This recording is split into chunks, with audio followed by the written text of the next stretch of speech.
começo dizendo que eu escrevi um livro há uns anos atrás chamado Nino. Nino e a Casa dos Meninos Invisíveis. É um livro infantil que mostra um menino que resolve descobrir porque tem uma casa na rua dele muito cinza, que não era colorida e que viviam muitos garotos lá, que ele vai descobrindo, que ele ouve falar, mas que ele não consegue ver. E a partir daí se desenrola, eu não vou dar spoiler sobre o livro, ele está disponível para venda lá no quintal da Casa de Ana e todo o dinheiro é revertido para a ONG, para que ela possa continuar preparando pais adotivos. Mas o Nino saca que há crianças que estão invisíveis e isso acontece na nossa cidade, no nosso bairro, no nosso país, no nosso estado, todas essas territorialidades.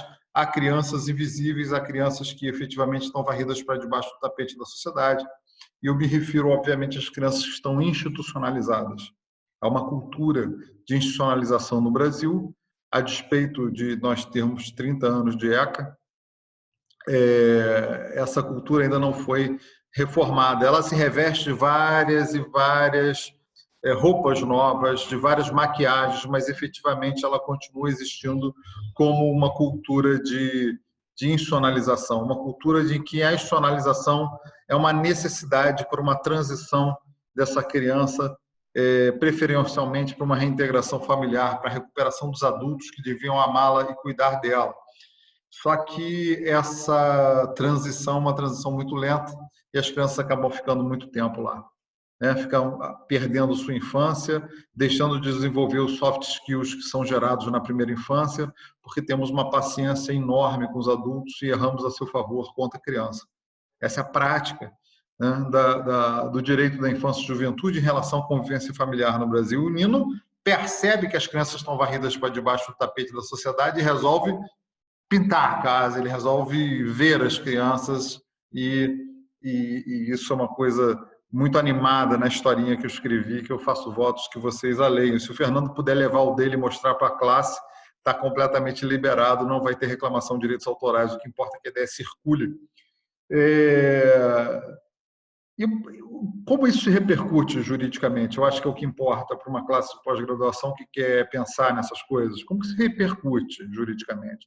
Qual o estatuto jurídico aplicável à proteção da imagem da criança? O Estatuto da Criança e do Adolescente, ele diz, lá no artigo 17, que o direito ao respeito consiste na inviolabilidade da integridade física da criança, psíquica e moral da criança e do adolescente, abrangendo a preservação da imagem, da identidade, da autonomia, dos valores, ideias, crenças, espaços e objetos pessoais. Então, nós nos concentraremos em relação à imagem e à identidade da criança, que são os motivos pelos quais as crianças não têm cara. Né? Criança de abrigo não é filmada, não é fotografada. E nós estamos numa época em que tudo acontece a partir de vídeos, de classes que não são mais presenciais em função do problema da pandemia, etc. Então, nós utilizamos tecnologia da informação para tudo na nossa vida, mas as crianças têm que ser tratadas analogicamente, elas não podem ser virtualizadas. Né? Vamos imaginar adolescentes sem Facebook, adolescentes que não podem ter, embora os que são nossos filhos, que nas nossas casas o tenham, aqueles do abrigo não podem tê-lo, porque a imagem dele tem que ser preservada. Né? Então, o quanto essa proteção à imagem não é falsa, no sentido de que acaba protegendo, na verdade, quem é causador do abandono. A privacidade da criança coincide com a privacidade de sua família de origem, embora você possa muito bem anunciar que há uma criança disponível para adoção em determinado, sem fazer nenhuma referência ao abandono que ela sofreu de seus pais. Né, seus pais biológicos, né, seus progenitores. Então, na verdade, o que ocorre no processo de preservação da imagem é um exagero no sentido de simplesmente apagar a imagem da criança. Simplesmente dizer, não, ela existe, vamos colocar aqui as suas iniciais e suas características e esperar que algum adotante, a partir das suas iniciais e suas características, tenha o interesse em adotá-la. Né? Eu pergunto se, fora dos casos de adoção também, se a criança não teria o direito de ser vista. Aquelas crianças que estão em estágio de reintegração familiar ou que estão tendo sua se o projeto de vida formulado pelas autoridades públicas, se elas também não teriam que ser vistas no sentido de dizer: eu preciso controlar a atividade da autoridade pública, eu preciso controlar o respeito dessa criança. Isso é um problema da sociedade também, né? Porque quando nós proibimos qualquer informação sobre a criança, nós alijamos o controle social. E essa institucionalização maciça só existe porque não há controle social eficiente da atividade, tanto das equipes técnicas, das instituições de acolhimento, do Ministério Público, da Defensoria Pública e da magistratura. E aí não vai nenhuma crítica a nenhuma dessas instituições, mas ao sistema que proíbe que as pessoas tenham acesso a essa informação. Acesso. Por que a criança está 1 ano e meio na instituição? Qual é o motivo de uma criança passar 6 meses numa instituição sem um projeto de vida que a liberte? É o quê? Esperar a infância dela passar, ela se traumatizar em nome de uma opção ideológica pela pobreza, no sentido de que as pessoas só estão ali porque os pais são pobres, enquanto 99% dos pobres brasileiros não institucionalizam suas crianças, mantém suas crianças consigo, lidando com a falta de política pública, com a deficiência de transporte, de emprego, de moradia, de educação, o sujeito supera e mantém consigo. E para uma minoria percentual quase que ínfima, mas que gera milhares de crianças institucionalizadas, nós criamos um discurso em que a proteção deve ser absoluta, ou seja, a proteção da imagem da criança na forma de ela não ser vista, como é hoje, protege apenas a família que não a ampara e o Estado que não provê uma família substituta ou que não reintegra ela em tempo hábil para que ela não seja traumatizada, para que ela não tenha seu amor próprio espizinhado pelo abandono, né? Para que ela possa ter um dia um pesadelo e ter quem abraçar, né?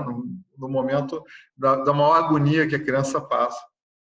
Então, portanto, são considerações que nós precisamos pensar. A proteção da imagem da criança, ela está prevista apenas nesse artigo, e, obviamente, que a Constituição Federal prevê a proteção da imagem e a proteção da privacidade das pessoas, não pode ser usada contra o interesse da criança de ser vista, contra o interesse da criança que haja controle social, contra o interesse da criança que haja uma família disponível para amá-la, né? E efetivamente nós temos que dar cara, cor, nome, cheiro a essa criança. Nós precisamos permitir os encontros de amor com cuidado. Não é pet shop, não é para uma exposição gratuita, não é para uma exposição humilhante.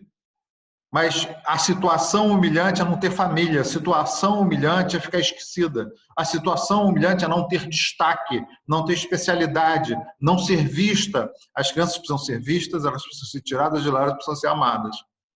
E o primeiro passo é dar a elas visibilidade. Daí a buscativa, daí programas sensacionais que tem nos estados, aplicativos de adoção. No estado do Rio de Janeiro tem o Quero Uma Família, que é uma plataforma em que você tem acesso até a trabalhos, poesias da criança, que está disponível a qualquer pessoa habilitada do Brasil. Há muitas formas de nós fazermos essas crianças serem vistas e permitirmos o encontro de amor. Nós nos apaixonamos porque nós vemos. Nós nos apaixonamos por nomes, por anúncios, né, de jornal. Anúncio de jornal, com perdão, parece anúncio de prostituta, de prostituto, né? Não causa paixão, certo? Pode causar outro tipo de interesse, mas não causa paixão, não causa amor, não causa compromisso. E é isso que nós temos que ter com essas crianças, compromisso. Eu fico por aqui, já passei do meu tempo. Quero deixar a todos um grande beijo. Eu sou Sávio Bittencourt, estou disponível no Instagram, Sávio R. Bittencourt, no LinkedIn, enfim, no Facebook, onde me achar, Sávio Bittencourt, vai ser um prazer dialogar com vocês.